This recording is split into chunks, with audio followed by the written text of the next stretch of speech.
Hello, hello, hello, my special badass listeners. I want to welcome you to the very, very, very last episode of the month of June. Ha! Had you going there for a second, didn't I? No. Yes, it is the end of June, and I just want to let you know that I really, really, really appreciate you. We hit a big milestone this month. On the 25th, we clocked 2 years. I say we, it's just me and my guests. So it is we, I guess. I'm kind of in a silly mood today, but we clocked 2 years of this podcast. 2 years ago, I started this podcast on June 25th, which is my mother's birthday. She's no longer with us. You've heard me probably talk about her on the show and my relationship with her, and it was indeed challenging. As a matter of fact, a couple of weeks ago, I did my own coming out story and talked about when I came out to her, she quickly turned around and came out to me, so that was weird. Anyway, I just want to take this opportunity to say thank you for showing up week after week. And I know that some of you are new to the podcast. And if you are new to the podcast, welcome. I'm going to take you on a little journey today. We, once again, the collective we, must be me and my multiple personalities. I have put in over 107 episodes, and it was an amazing journey. I have interviewed people all over the world, from the UK to Australia to different parts of the United States and Canada, and just, I think, somebody in Costa Rica even. So it has been an amazing journey. I've heard a lot of stories. People have shared some very vulnerable moments from their lives, and that is just so touching to me that people are willing to come on the show and share and just be themselves, be authentic, and be authentic for you. So I love that. And I love podcasting, clearly, or I wouldn't be here. And so I wanted to also give you permission to try new things. If you're at a place in your life where you feel like you're needing or wanting to make a change, but you don't exactly know where to start, I do a lot of guesting on other people's podcasts as well. And I get asked that question a lot, like, how do you know where or what to do, where to start? And the best advice that I can give you is to be curious. If something comes into your awareness, right, that's the other thing. Start building some level of awareness and start being curious about the things that pop up, that grab your attention, that give you energy. Because if something doesn't give you energy, then it's not worth pursuing. And you will know that in your body. You will feel that. So start thinking about times in your life when you have really just felt energized, happy, excited, just couldn't wait to get out of bed in the morning because of something that you were going to do. That feeling is the feeling that is going to get you into trying something new. Now, just because you try something new doesn't mean that you have to become an expert, that you have to put in 10,000 hours. Of course, if it lights you up and you end up putting in 10,000 hours, great. But if you try something and it doesn't, you're like, meh, it kind of fizzles out. You might be excited about it for a while. You try it, you may get good at it, and then you're like, meh, I don't know. I'm done with that. I personally have done a lot of that in my life. And because of that, I don't really have a big bucket list because I have tried new things when they have presented themselves. And then I may have moved on. I probably did move on, and that's okay. I feel good about that because I had those experiences. And when I look back and when I get ready to try something new, I get curious all over again. Yet, I still have a bank of experiences that I can pull from, and maybe there's pieces from each one of those experiences that I can use in my new journey. So when I started the podcast, I had experience in training and in speaking and in audio and video production. So this was kind of a natural thing for me. Funny story. When I was a kid, young person, really young person, probably about, I don't know, 12, 13 maybe. I don't know, maybe a little older than that. But no, I think I was still pretty young. I wanted to go to radio broadcast school. Don't ask me how I even found out about it, but there was a school locally that taught broadcasting, and I begged my mother to that I so I could go, and she let me, and it was funny because I learned about sound and sound production and kind of the whole thing about writing a script. And this is I was young, I was a kid, but I mean, all those things kind of stuck with me. Video production. I had a 8mm literal camera, like a brownie that you had to wind up and shoot actual film on 8mm film, not Super 8 even, but 8mm film. It's hard to come by these days. I still have the camera. But I started shooting little 8mm movies. And of course, they were silent films. They weren't talkies. But all these weird little skills that I've picked up along the way have just sort of, I had that experience when I got into corporate America and I got into corporate training, doing online training, studying video production when I was getting my degree.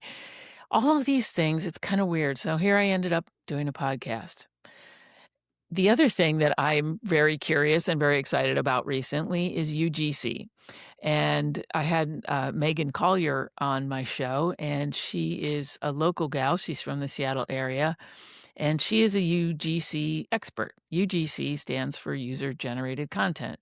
So I'm getting kind of jazzed about that, and I'm trying my hand at UGC creation.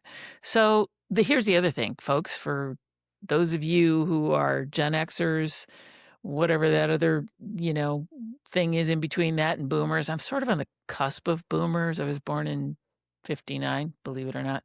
I believe it a lot more than I not believe it these days. And and seriously, there is a huge call for UGC creators of a certain generation, midlife generation. So if you're looking for something to do, you want to learn a new skill, or you have some other skills that are transferable, you don't need any experience, but you have a lot of life experience to pull from. That's why they love midlife creators.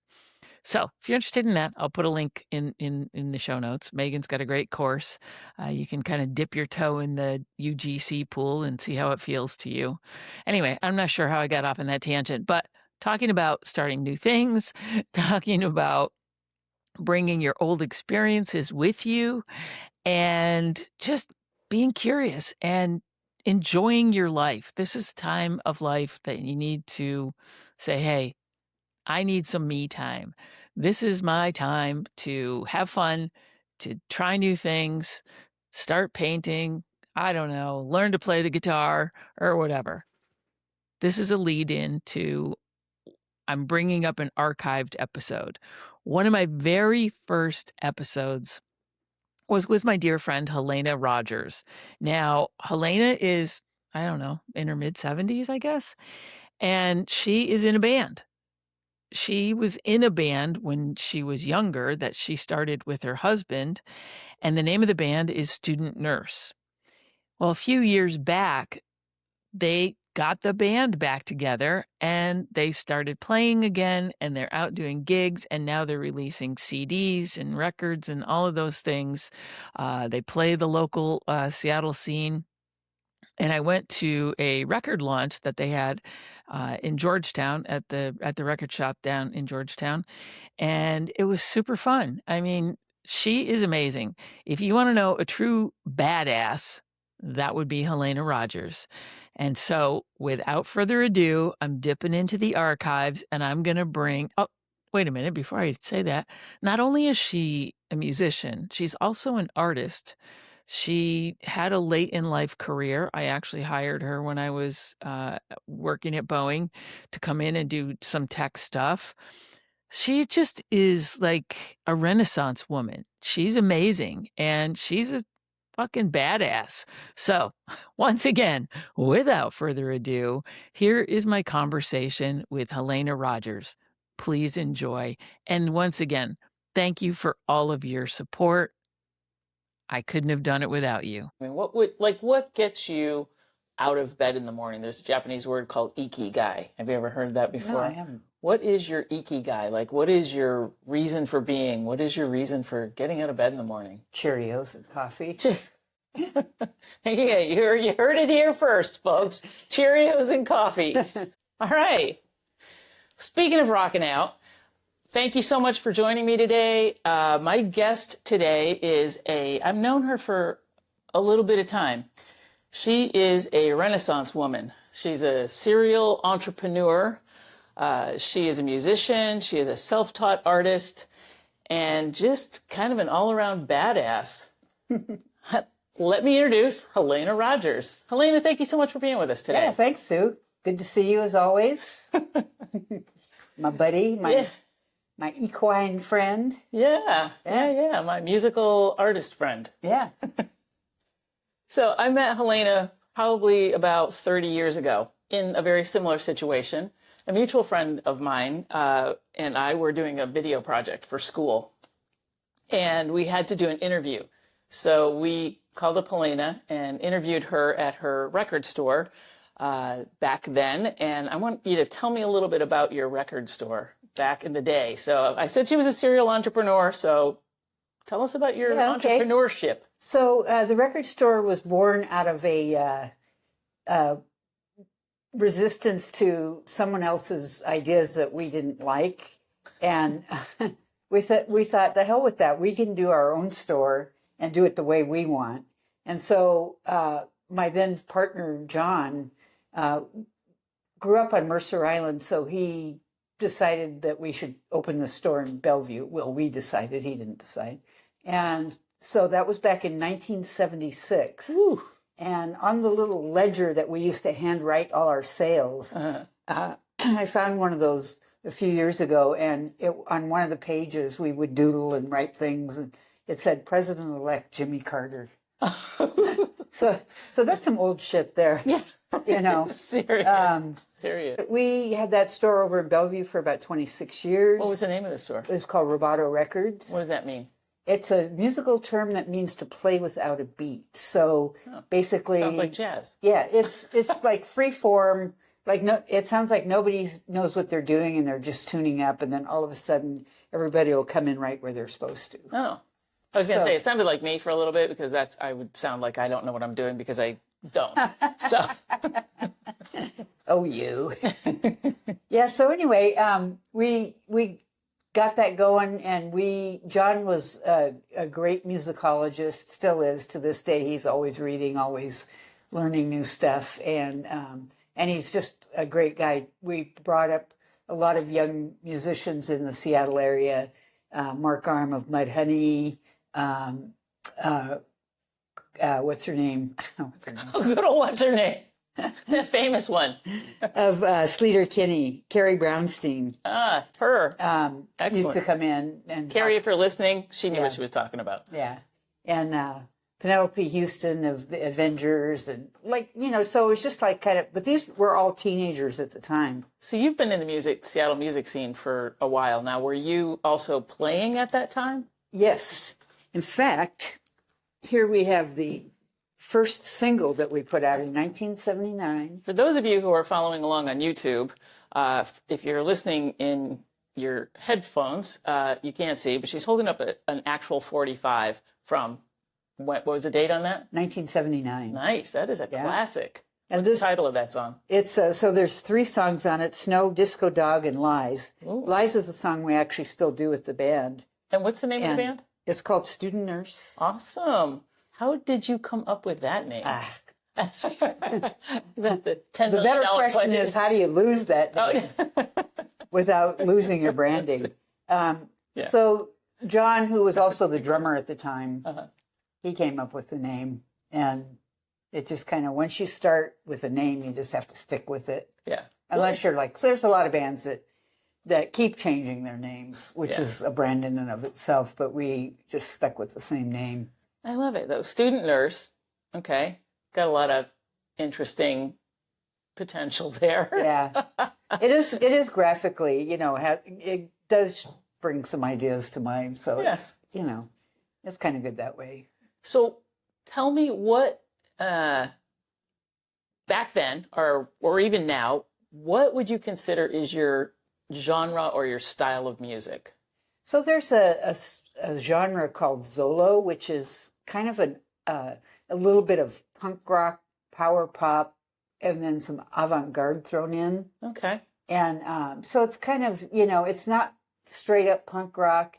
It's not straight up power pop. And then we do a lot of, like, all my guitar solos are always improvised. They're never, wrote. Kind of like rubato. Yeah, exactly.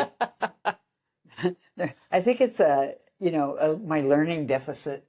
I can't learn anything, so I just wing it.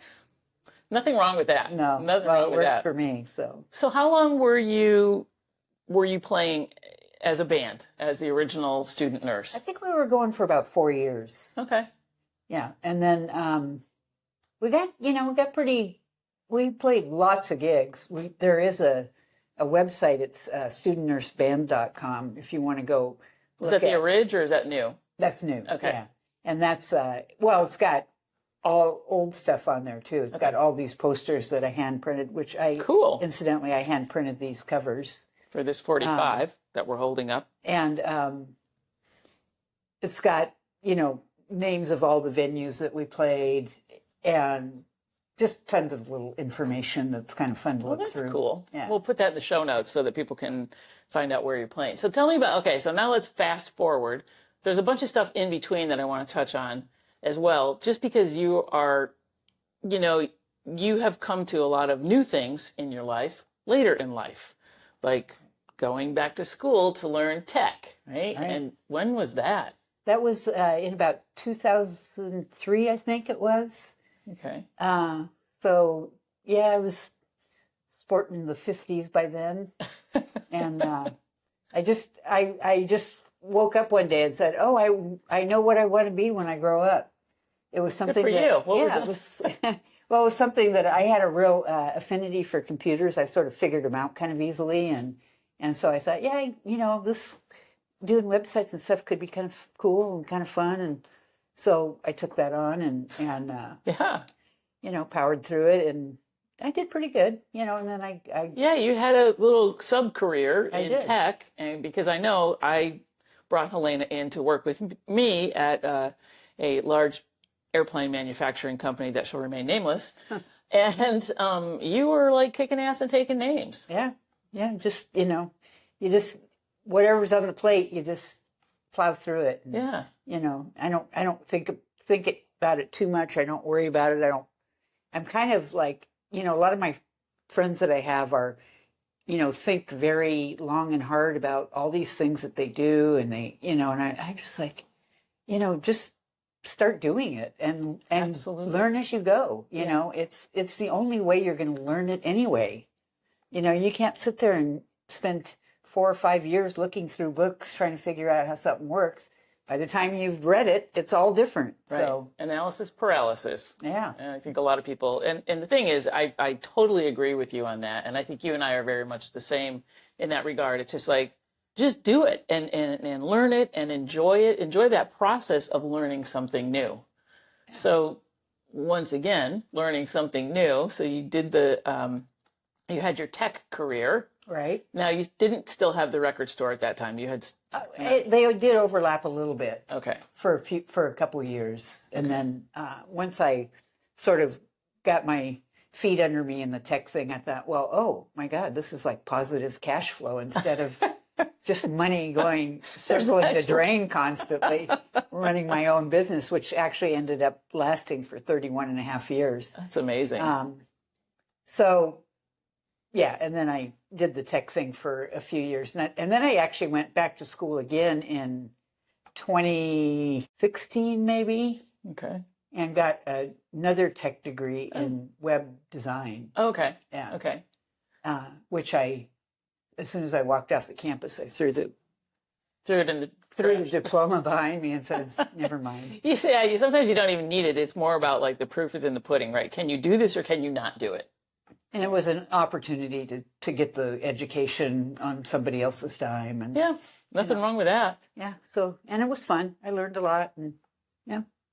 So we're sitting here in your studio at Equinox, which is, tell me a little bit about Equinox. So Equinox is a very great altruistic organization that has big dreams of, they're going to be building some housing down a few blocks from here that is going to be low-income housing. They have all these buildings, these outbuildings, they call them outposts, where different artists have different studios. Some people don't have tolerance for, being in a building with a lot of people. They want more solitude. So there's those kinds of places. There's some friends of mine. It's like an artist collective, sort of, or not collective. I mean, I don't know exactly what, but I mean, they're art studios. Right. And we're all, once a month they have very open studios, which, droves of people come through and look at everybody's art. And, that's so cool. And, I've been here for like 2 years now, and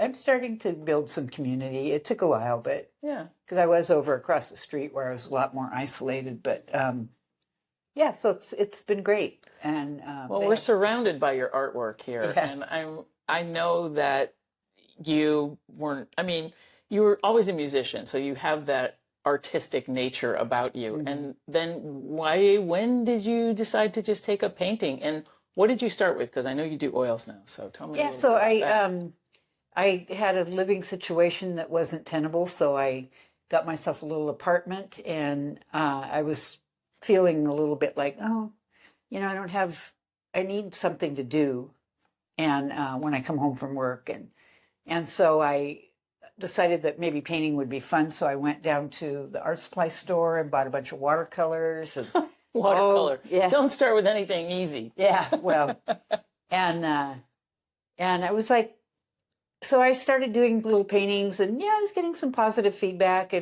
but they were little teeny tiny paintings, and then I met this woman named Stella Canfield, who was from Bulgaria, who's sort of one of my mentors, and she was like, "Why are you painting so small? It takes as much energy to go big, go big, go big."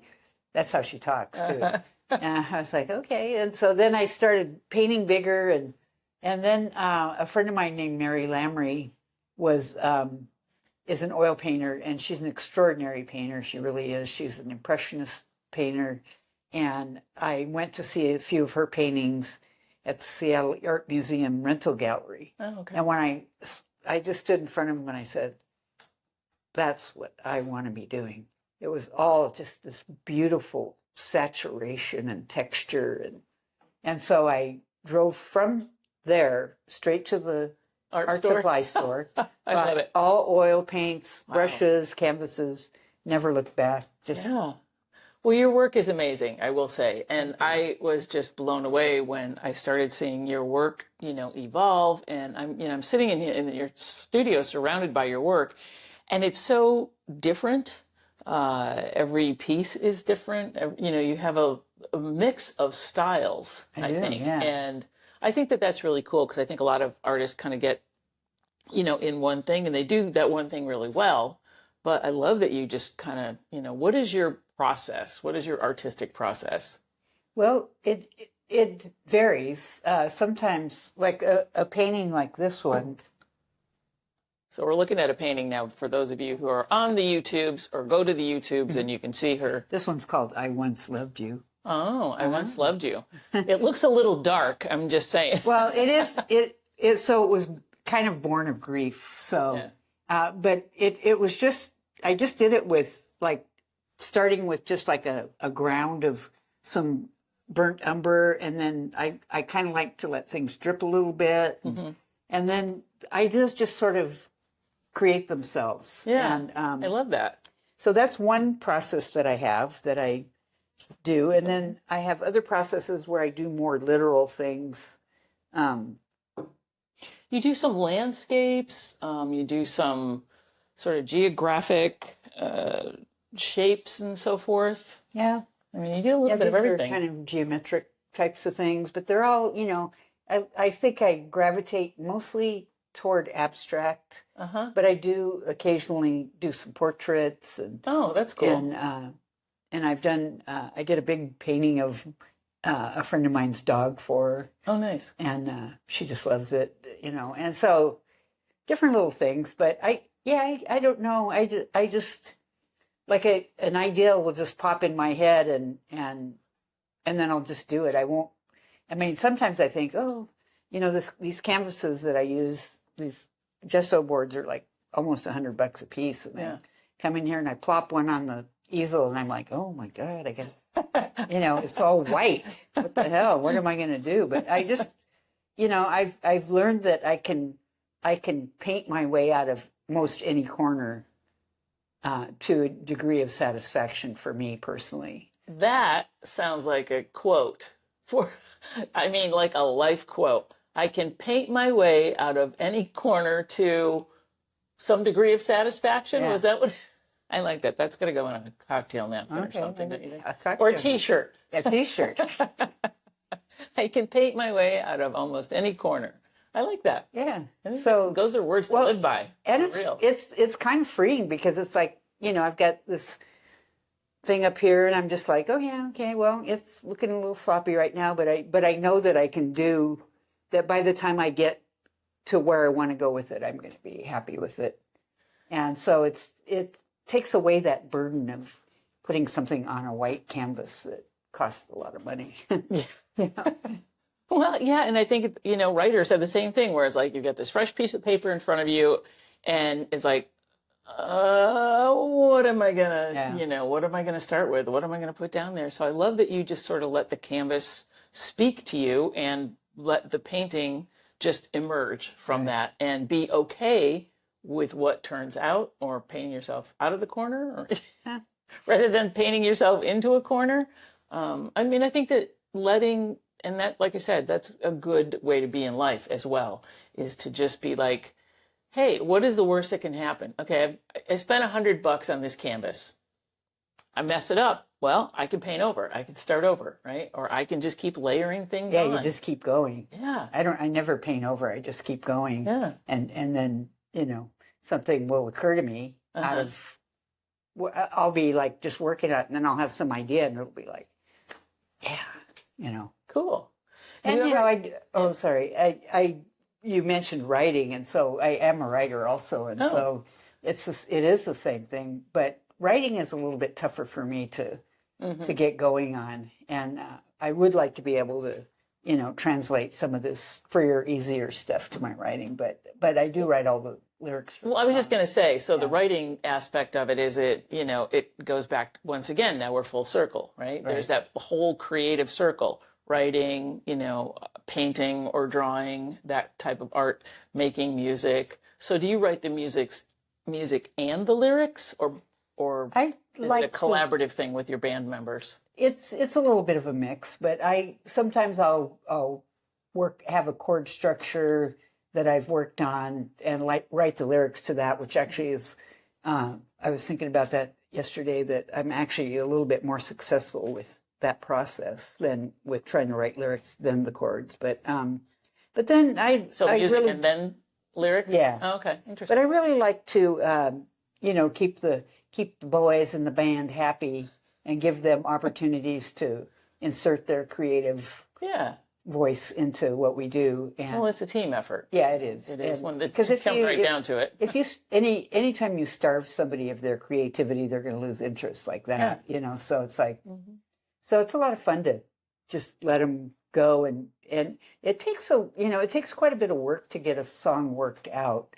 It's surprising how long it takes, because I mean, we have a couple songs that came together pretty quickly, but some of them are just like you have to keep thinking about them and and memorizing lyrics. Oh my God, it's like So let's talk about that, because you got the band back together after how many years? 38-year break. Whew, girl, I tell you what, that is good on you. And you're out there gigging, right? Yeah, I think we've done about 32, 34 gigs in the last 2 years, which is a pretty heavy lift for a original band. Yeah, I would say. We're always out there playing. So who's your following? I mean, do you get some of the original cast of characters that used to come to your shows and new people, or Yes, we get so right now it's sort of interesting, but we're not the only band of our age genre that are out there playing right now. There's actually quite a few of them, and they're all just rocking their asses off. They're just as good now or even better, because they're less consumed with the idea of being, hip or whatever. And so They're doing it for the pure love of the sport. And so those are really kind of a lot of the people that come to the shows. And then we have some newer people, younger people, and then, like you said, some of the people that just were fans back in the day that come around. I love that. Yeah. I love that. So, what role do you play in the band? I'm the badass bitch that runs the show. Why doesn't that surprise me? You're the lead singer. Yeah, so and you're the lead guitar player. Okay, Yeah. cool. And you sort of keep the boys in line? Yeah, well, I don't know about keeping them in line, but I do. I'm fairly concentrated in my purpose. Uh-huh. I'll put it that way to be kind. So, when we practice, they're all very cooperative. They love what we're doing, and we practice usually 2 or 3 times a week, which is also a lot. Serious. And when we practice, we're down to business. We don't fart around and noodle around and talk, and it's really a group effort, really. I mean, I just kind of keep it, because I'm the one that's booking the band. I'm doing all the graphic arts. I'm doing all the, blah, blah, blah. So it's like, you are the badass bitch. well, I kind of, what can I say? But, basically, I think that it's with the understanding that I completely respect those guys and really super appreciate their involvement in it. And, it's not, I mean, I'm just like sort of the fish that's in the front of the school, and then just keep swimming. Yeah, just right, keep Dory? swimming. Yeah. Yeah, that's right. That's it. So if somebody wants to, so we're in the Seattle area and you play around the Seattle area. If somebody wants to come to one of your shows, how would they find out about it?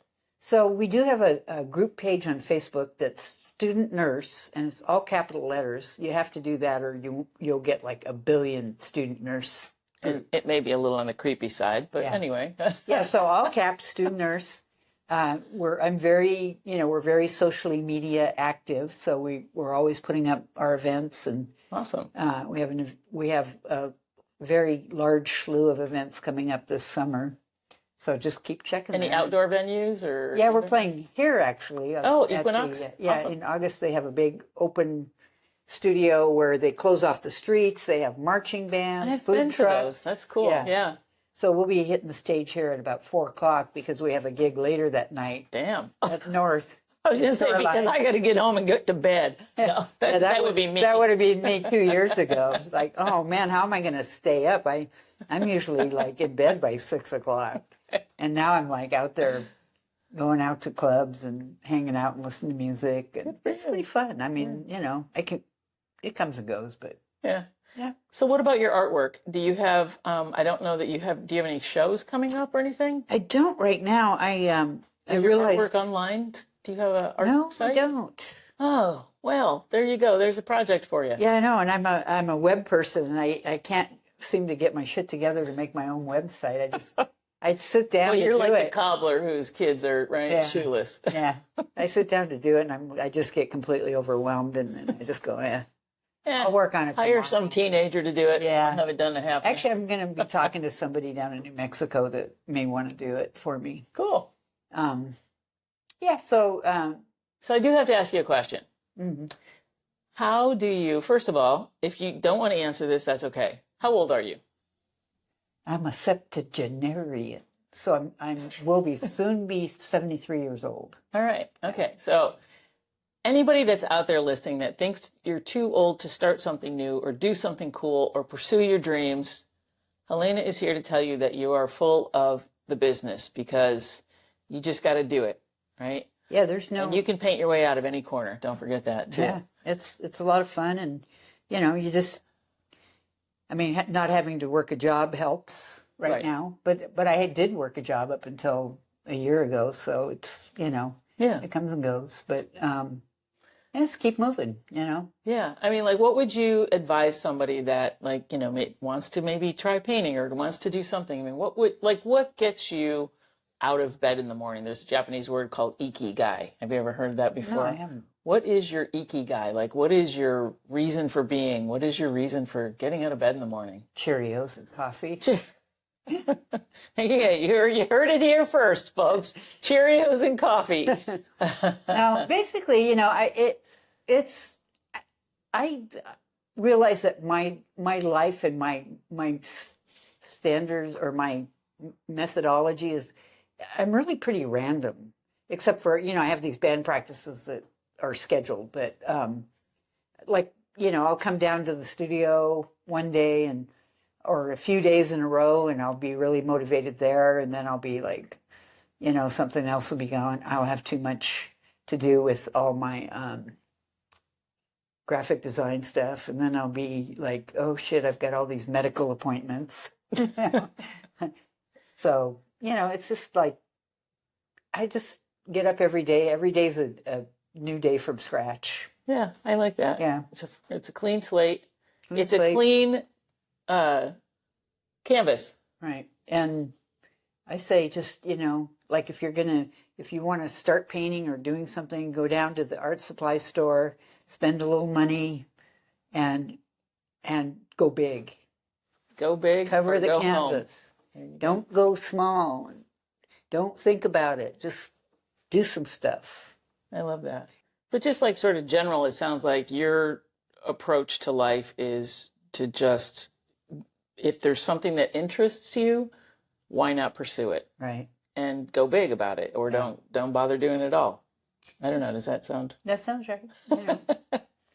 Helena, I got to tell you, I'm always enamored by all the cool stuff that you're doing, and I love that you just embrace life the way you do. Thanks. And I promise I will come to one of your gigs very soon.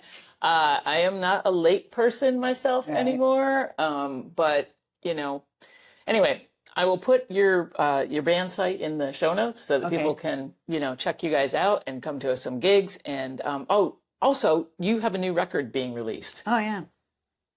And I just want to talk about that for a second.